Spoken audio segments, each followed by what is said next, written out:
श्री कृष्ण जन्मस्थान के सभी मामलों की इलाहाबाद हाईकोर्ट में हुई सोमवार को सुनवाई।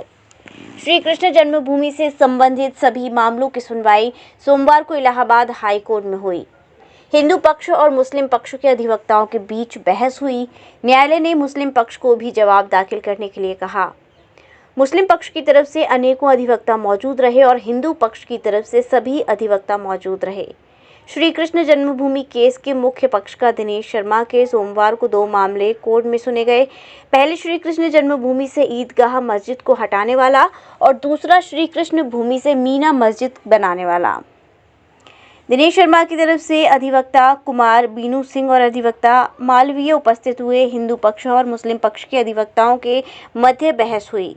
मुस्लिम पक्ष ने कहा कि श्री कृष्ण जन्मभूमि से मीना मस्जिद का कोई मतलब नहीं है, ये अलग बनी हुई है, जबकि हिंदू पक्ष ने कहा कि ये 13.37 एकड़ में ही आती है और कुछ हिस्सा इसका रेलवे में आता है। इसलिए न्यायालय ने उनसे मीना मस्जिद के केस को भी जोड़ लिया और न्यायालय ने सोमवार लगभग 16 मुकदमों को सुना। सभी मुकदमों में लगभग यही मामला आया कि ईदगाह मस्जिद में ASI सर्वे कराया जाए, लेकिन न्यायालय ने कहा कि पहले मुस्लिम पक्ष का जवाब आएगा, उसके बाद बहस होगी, उसके बाद ही न्यायालय आदेश जारी करेगी। आज इलाहाबाद हाईकोर्ट में श्री कृष्ण जन्मभूमि से संबंधित सभी मामलों की सुनवाई हुई, जिसमें ईदगाह मस्जिद और मीना मस्जिद को हटाने वाले केस की भी सुनवाई हुई।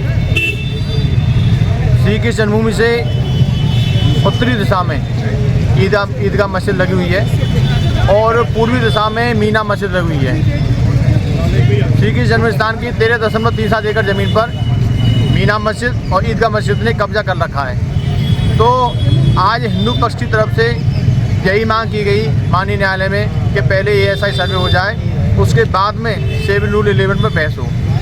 माननीय न्यायालय ने सभी पक्षों को सुना और सुनने के बाद मुस्लिम पक्ष को भी जवाब दाखिल करने के लिए बोला गया है। अब अगली डेट पर मुस्लिम पक्ष अपना जवाब दाखिल करेगा, उसके बाद हिंदू पक्ष और मुस्लिम पक्षों के मध्य में बहस होगी, उसके बाद माननीय न्यायालय फैसला देंगे। अब मथुरा में मिलेंगी दिल्ली के रेटों पर मोबाइल एक्सेसरीज। हर्षद टेलीकॉम दे रहा है हैंड टू हैंड रिप्लेसमेंट के साथ और भी बहुत कुछ आकर्षक। हर्षद टेलीकॉम में मिलेंगे आपको सभी तरीके के chargers, battery, earphones, data cable, Bluetooth device जैसी सारी एक्सेसरीज।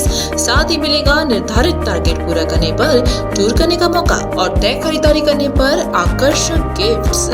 ERD मोबाइल एक्सेसरीज और अजा मोबाइल एक्सेसरीज के थोक विक्रेता। साथ ही डीलर और डिस्ट्रीब्यूटर बनने के लिए तुरंत दिए हुए नंबर पर कॉल करें।